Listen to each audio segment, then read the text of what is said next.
Hello to everybody. Welcome to my YouTube channel. We will prepare a basic thermometer today. First of all, let's see our tools.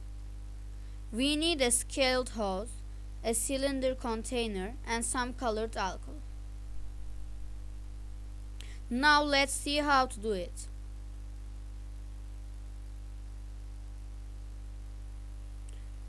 There is some colored alcohol in the cylinder container. I open the cap of the container, then insert the scale hose into the container.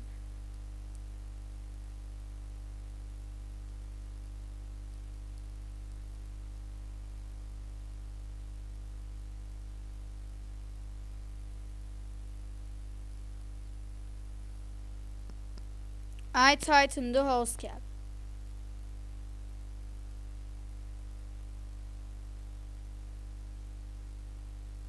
That's all. Very easy.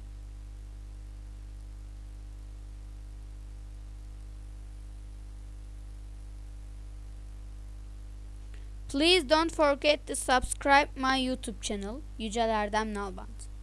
Goodbye.